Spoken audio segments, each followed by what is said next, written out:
Okay, so it's 2023 and I've got to be honest with you, it's springtime now and I'm glad the winter's over. Not that I don't enjoy winter, it's just I prefer spring because it's the beginning of the sailing season. And what I like to do is as soon as I get down to the boat, I like to check the engine, make sure everything's working, take her upstream and moor her here on the waist pontoon. Now on the waist pontoon, on either end are taps, and I attach my hose, and the first thing I do is fill the boat up with fresh water so I know I've got full tanks.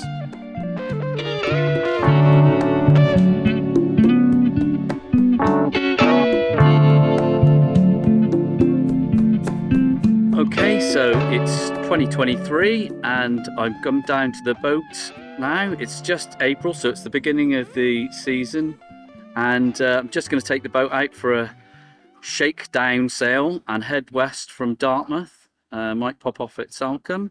And really what I wanted to do is just the boat's been sitting idle since last year, not really doing anything apart from like a little trip. A few weeks ago I took it up to the fuel barge and the water barge just to fill up with water, and now the sails are back on the boat and I'm ready to take her for a sail. So first sail of the year and a little shakedown, and also try and have a look at the bottom and see how that silicone anti-foul has held up, and see if it's easy to shake off some of that fouling. Okay. This strange looking boat is one of the Royal Navy's, and it's spring at this time of year. The Royal Navy guys do their exercises on the river, so what we do is try and stay clear of them. As you can see, I'm coming off my mooring now and slowly backing off. You can just see my mooring buoy in front of me. Once I'm clear of the Royal Navy guys, I head upstream and head towards the entrance of the Dart. Now, one of the first things I like to do, if at all possible, is to try and get my mainsail up before I head out to sea. It's just a little bit easier to do while I'm still on the river, as long as the wind is pointing in the right direction and there's not too many boats about. I like to get the mainsail up as quick as possible because it makes the boat more stable, and also it's less hassle to do it by myself when I'm out at the mouth of the bay, and if it's choppy it makes it a little bit more difficult. So I like to get it up, stabilise the boat as quickly as possible, and that's the castle there.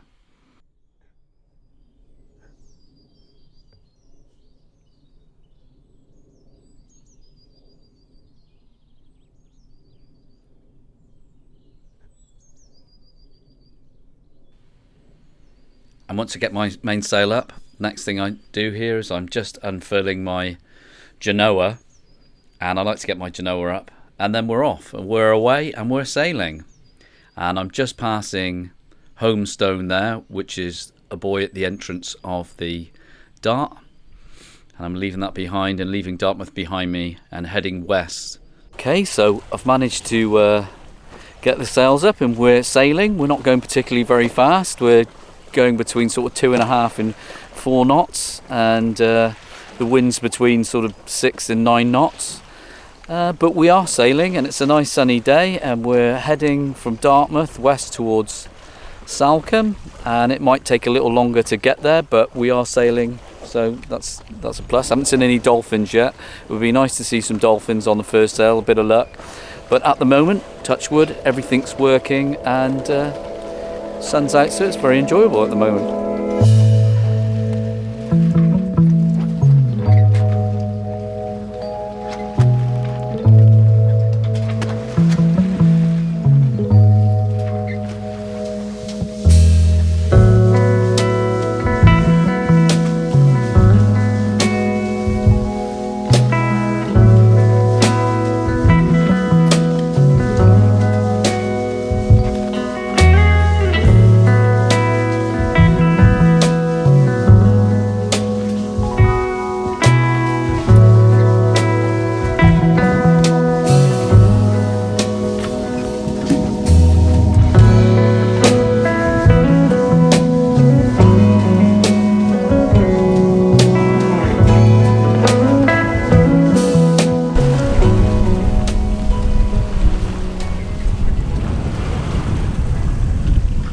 I don't want to jinx anything, but the wind's just picked it up a bit, so the sails aren't luffing anymore, and only by a couple of knots. It's only sort of 10 knots of wind, but it's beautiful. The sun's out and making over 4 knots of speed now, and yeah, it's turning into a lovely sail. So far so good, touch wood.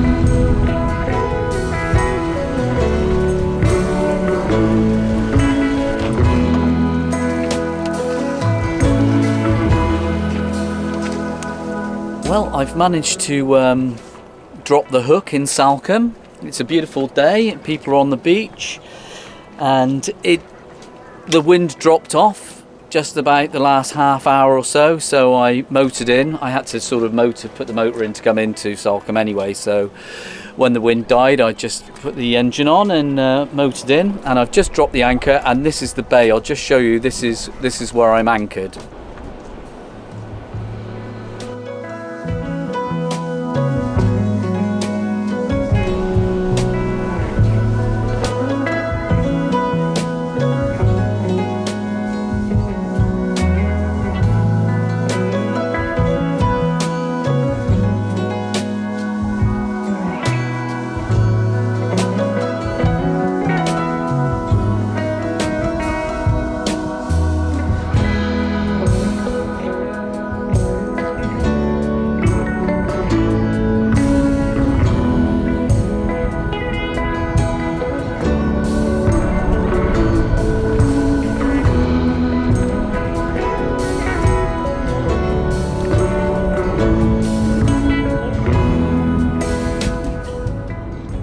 So I'm going to tidy some bits and bobs up on the boat and probably make myself something to eat, and then I'm going to move to another anchorage a bit later this evening, which is a little bit less rolly than this one.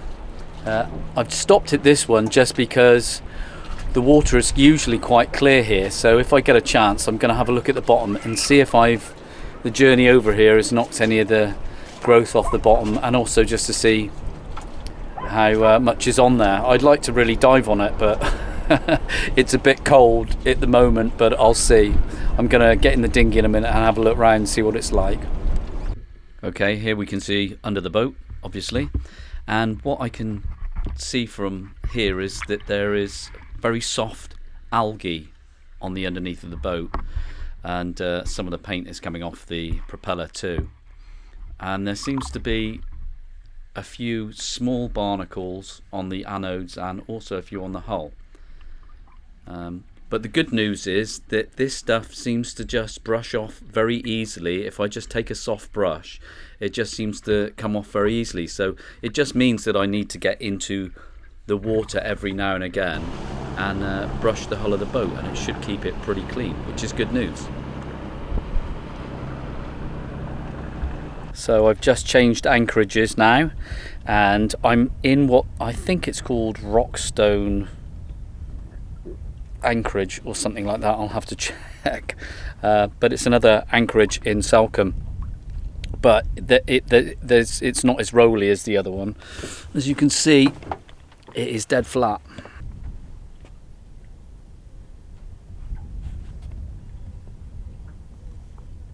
I'm going to spend the night here, and probably tomorrow, because it's raining tomorrow and I don't fancy sailing in the rain and I've got some jobs to do, so I'm going to do that tomorrow, and then the next day I don't know where I'm going to go.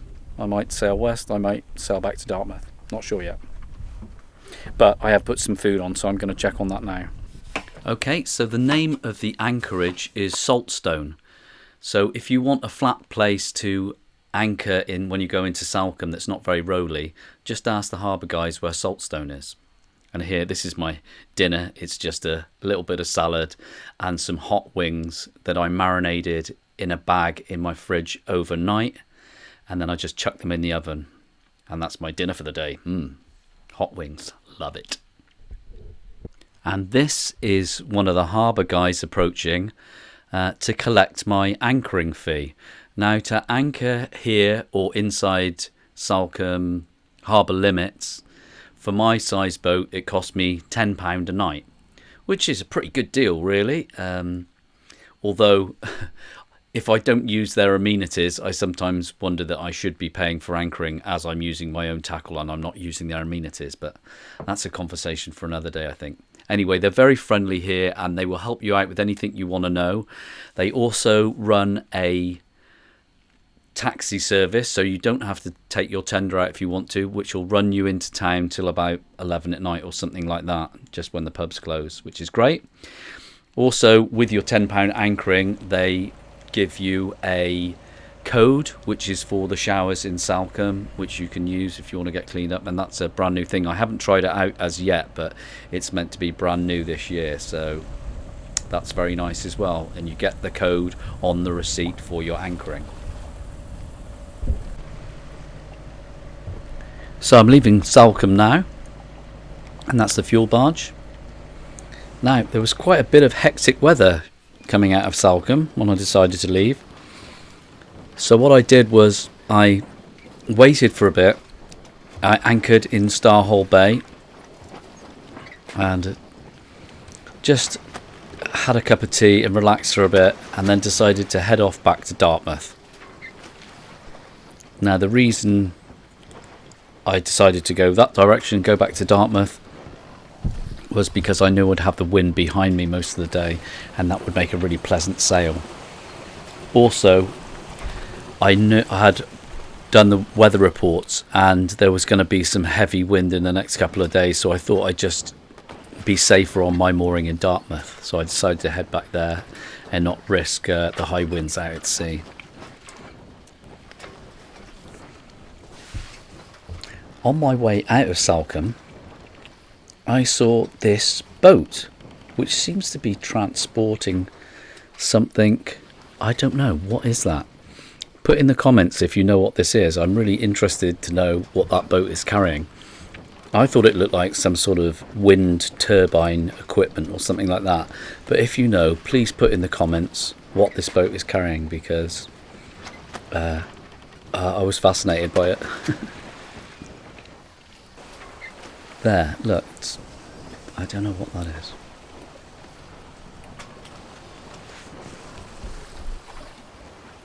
What I'm trying to do is just get as far away from land as possible at the moment. I've left a little bit early really, but I thought I might as well just get out and sail. It's a lot more comfortable than being in that anchorage at the moment, because it was just rolling around. The first one was fine, but when I got to the second one, it was just where the wind was coming in and it was just too rough to sit there. It's more comfortable actually out sailing, so I'm trying to get as far away as I can from land, and then once I've passed the point, I'll tack 90 degrees and should have a downwind sail pretty much all the way back to Dartmouth, but we'll see.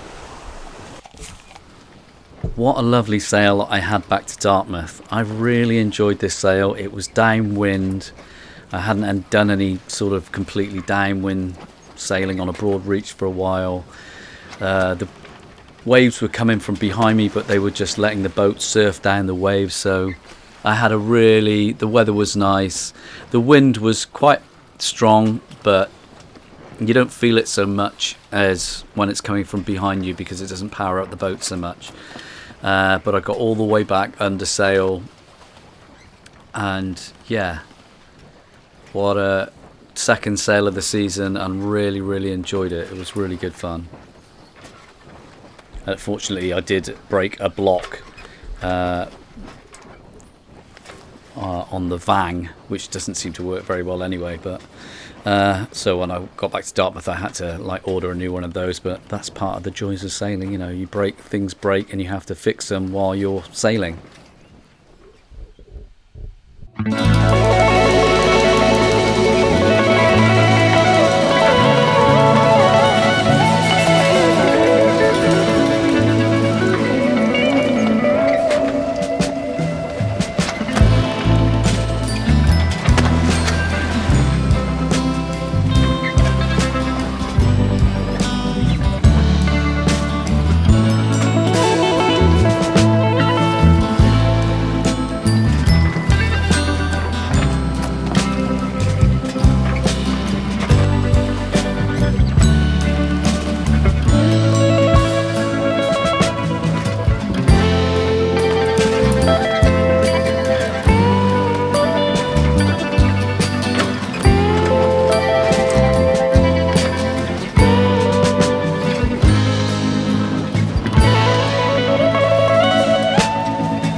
Okay, so that's about all I got time for on this episode. I made it back to my mooring in Devon, ready to sit out the high winds over the next couple of days. I hope you enjoyed this episode. If you did, please like and subscribe. And if you want to get further notifications of new videos, please hit the bell down below, and that should give you notifications on every new video. Thanks again, and see you next time.